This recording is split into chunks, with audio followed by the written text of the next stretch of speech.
الحمد لله رب العالمين والصلاة والسلام على أشرف الأنبياء والمرسلين نبينا محمد صلى الله عليه وسلم. அன்பார்ந்த இஸ்லாமிய உறவுகளே, சகோதர சகோதரிகளே, தாய்மார்களே, அல்லாஹ் ரப்புல் ஆலமீன் உலக வாழ்க்கையில் ஒரு முஸ்லிமுக்கு கொடுக்கக்கூடிய பாக்கியங்கள் ஒன்று தான் இந்த ரமதானுடைய இந்த பாக்கியம். இந்த ரமதானுடைய பாக்கியம் என்பது அன்பார்ந்த இஸ்லாமிய உறவுகளே, ஒரு தொழுகையை போன்றதல்ல, ஒரு சதகா ஜகாத்தை போன்றதல்ல.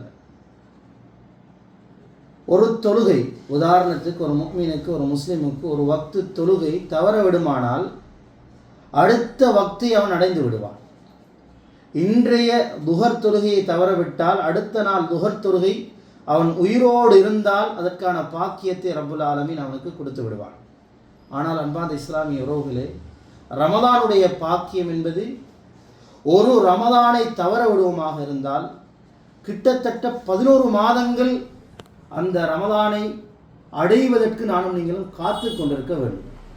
எனவே அல்லாஹு தஆலா அல் குர்ஆனில் சூரா ஹஷ்ரில் 18வது அத்தியாயத்தில் சொல்கின்றான், இறை விசுவாசிகளை அல்லாஹு தஆலா அழைக்குகின்றான்.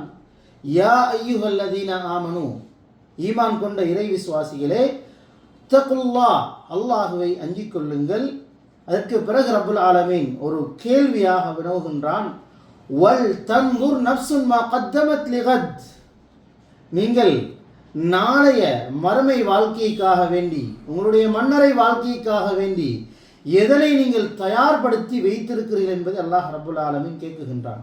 எனவே அன்பார்ந்தவர்களே, இந்த ரமதான் என்பது மிக பெரும் ஒரு பாக்கியம்.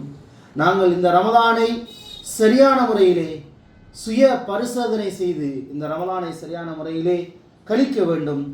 ஒரு மனிதன் இந்த உலக வாழ்க்கையிலே ஒரு ஃபர்லான வணக்கத்தை சரியான முறையிலே நிறைவேற்றுவானாக இருந்தால் அது மிக பெரும் ஒரு அருட்பாக்கியம்.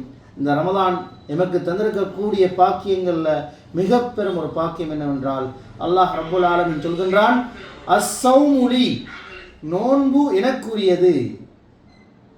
அல்லாஹுக்குரிய மாதம், அல்லாஹுக்குரியது என்ற அந்த செய்தி, அல்லாஹ் தான் அதற்கான கூலியையும் தருவதாக அல்லாஹ் வாக்குறுதி அளிக்கிறான். எனவே ரமதான் மாதம் என்பது வெறுமனே சஹருக்கும் இஃப்தாருக்குமான ஒரு மாதம் கிடையாது, வெறுமனே பசித்திருப்பதற்கும் தாகித்திருப்பதற்குமான ஒரு மாதம் கிடையாது.